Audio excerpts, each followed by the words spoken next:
आपने जिताए।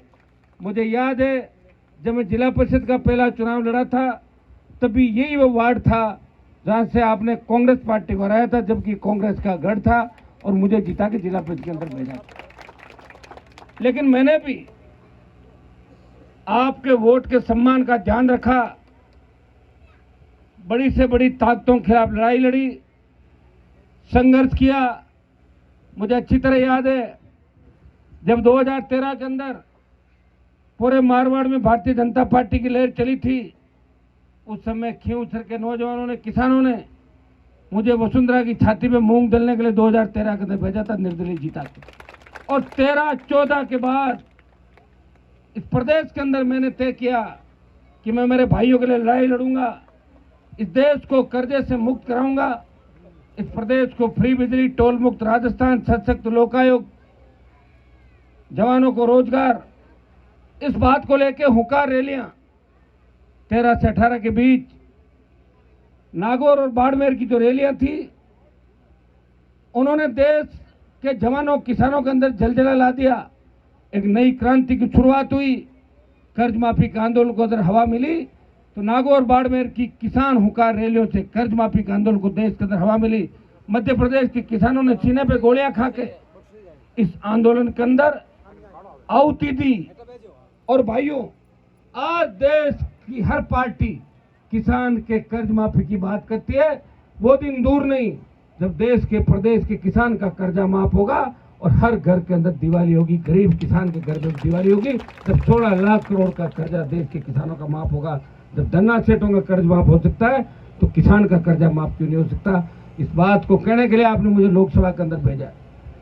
जब देश का किसान तीनों कृषि बिलों के खिलाफ लड़ाई लड़ रहा था, पंजाब, हरियाणा, उत्तर प्रदेश और दिल्ली के किसान नेताओं ने मुझे कहा, हनुमान जी आवश्यकता है मोदी का साथ छोड़ के हमारा साथ दो।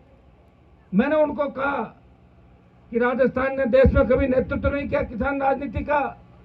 आपका हरियाणा, यूपी, पंजाब में तो बड़े बड़े नेता हुए, बड़ी बड़ी पार्टियां हुई। आप अपने नेताओं को कहो कि वो मोदी का साथ छोड़े, बीजेपी को छोड़ के सड़क पाए। तब उन्होंने कहा कि हमारे नेताओं के जंग लग गई है, अगर उम्मीद है तो नागौर के सांसद तेजा जी के भक्त हनुमान बेनीवाल से कि मोदी का साथ छोड़े।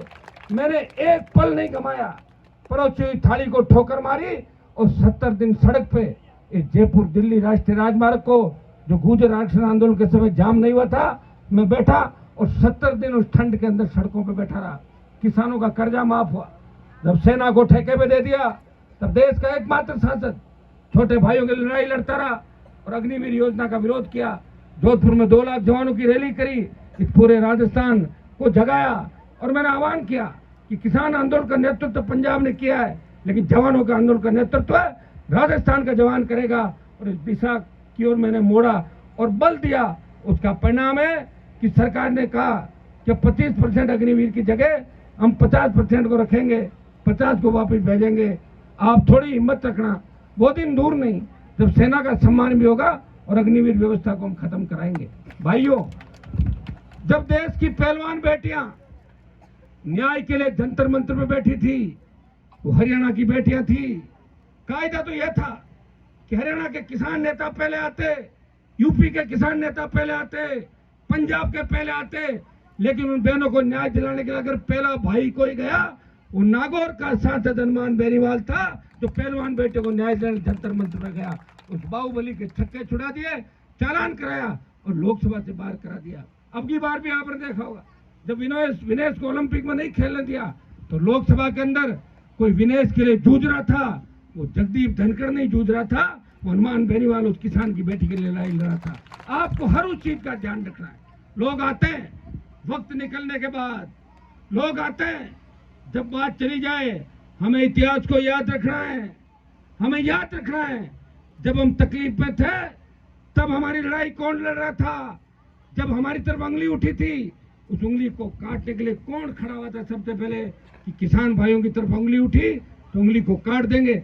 ऐसे मजबूत लोगों को आपको याद रखना है। भाइयों, मुझे तो इस बात का सौभाग्य प्राप्त हुआ, इस प्रदेश के अंदर रणजीत राम जी तो पुराने कई लोगों को देखा इन्होंने, बीकानेर से छात्र राजनीति चरम पे हुआ करती थी, लेकिन दुर्भाग्य से मौका किसी को नहीं मिला। इस प्रदेश के अंदर तीसरी पार्टी बना के अगर प्रदेश के माथे से वो कलंक धोया, या ये कहा जाता था या तो दो ही दल है, कांग्रेस और बीजेपी, या राष्ट्रीय लोकतांत्रिक पार्टी का गठन करके अगर प्रधानमंत्री की नींद उड़ाई, तो नागौर के सांसद ने आरएलपी का गठन किया और राजस्थान में तीसरी ताकत खड़ी की। उस तीसरी ताकत से प्रेरणा लेके भारतीय आदिवासी पार्टी का गठन हुआ और अब दो पार्टियां इस राजस्थान के अंदर है जो यहाँ की क्षेत्रीय पार्टियां हैं। वो सौभाग्य भी खींवसर की जनता को और नागौर की जनता को प्राप्त हो। आज अब मैं थोड़ा खेलों पर आ जाता हूँ, राजनीति को छोड़।